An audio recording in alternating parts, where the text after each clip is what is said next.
We never really know a person. No one can say what's going on in someone else's head.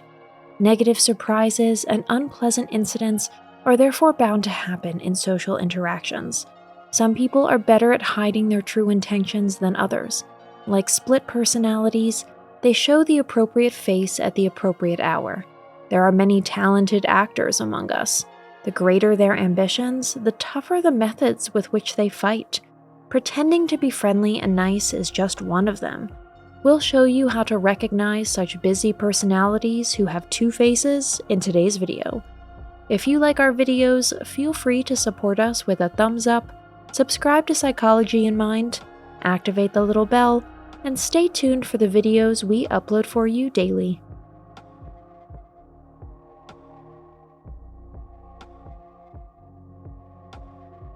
Number 1. Conversations with them are not dialogues.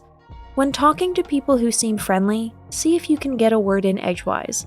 And if so, do they respond to what you say, or do they immediately turn the conversation back to their agenda?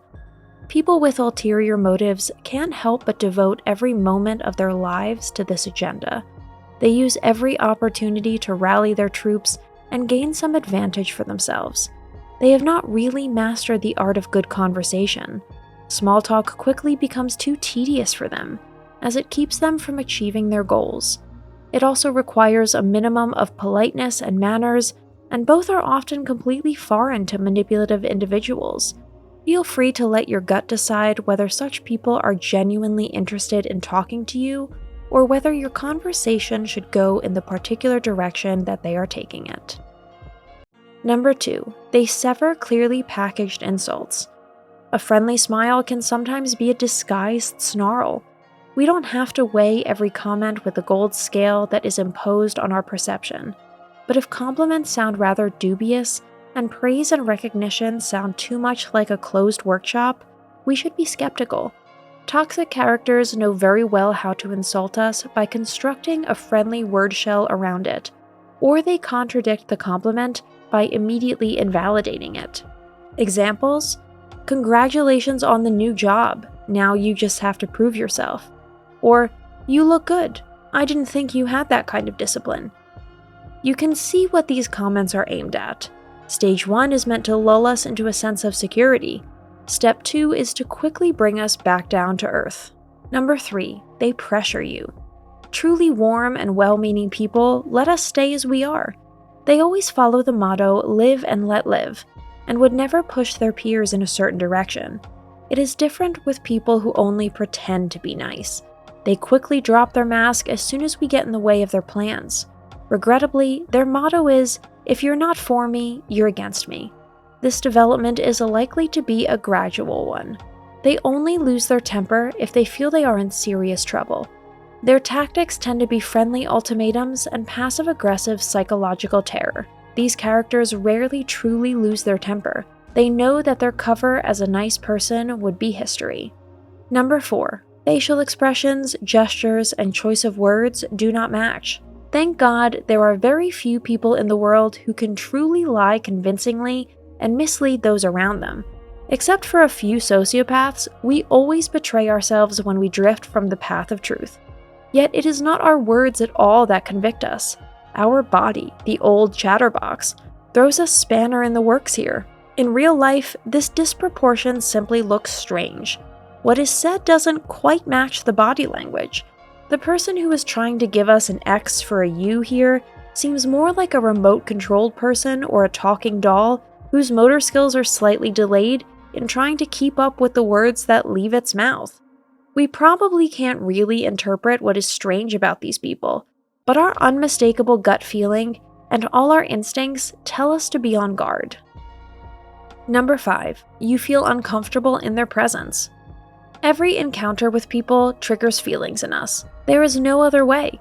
In the circle of our loved ones and our good friends, we feel free and good, can chat away without hesitation, and benefit greatly from these gatherings. Toxic people, on the other hand, no matter how hard they try to keep up appearances, never fool our gut feelings. After a conversation with them, we are strangely exhausted, really drained. We feel a dull feeling in the stomach area, and even stress symptoms like headaches or ringing in the ears can be the result. Our mind cannot explain this defensive reaction. Our intuition, on the other hand, has its hands full trying to get us out of this firing range as quickly as possible. It cannot be fooled by a friendly smile and a few pretty words. It recognizes dishonest intentions and deceit at first glance.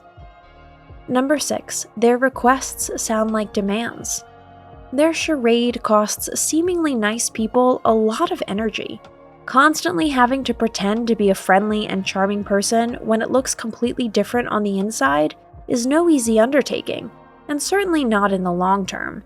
In direct contact with their fellow human beings, they must keep their guard up and their facade immaculate. If they have to ask people for a favor, it costs them extra effort. They don't like being in someone's debt. It's no surprise, then, that requests from fake people always sound like a nicely packaged ultimatum. Either they immediately remind us of what they once did for us, or they point out how we would benefit from helping them. In any case, there will never be a simply made request without any overtones and a stale aftertaste from these types. This thinking in the sense of I give, you give, already reveals their character and indicates intentions that are anything but selfless. Another blunder, as far as making a request is concerned, is the more or less clear reference to hierarchies, social positions, and other power structures. No truly nice person would think of constructing a political issue out of a harmless request. Fake people would. Their intention pierces their masquerade as soon as they feel even the slightest pressure. Today's conclusion: steer clear of the fakes. There is no point in telling a person that you have seen through their costumes and false pretenses. This will only push them into a corner and build up unnecessary pressure in your direction. Better to keep your findings to yourself and draw your conclusions. If you can, avoid such individuals. They are rarely up to any good, and if their treacherous plan works, you would do well not to be around. When in doubt, let their actions speak for them. Pretty words cost nothing, and pretty appearances can be quite dazzling. That's it for today. Thanks for watching. Did you find this information helpful? Do you have experience with it? We would love to hear from you. Leave a comment below and let us know your thoughts. For more resources about mental health, self-improvement, and psychology, visit our website. You'll find the link in the video description where you can also connect with us on social media and sign up for our email list. Take care of yourself and have a beautiful day.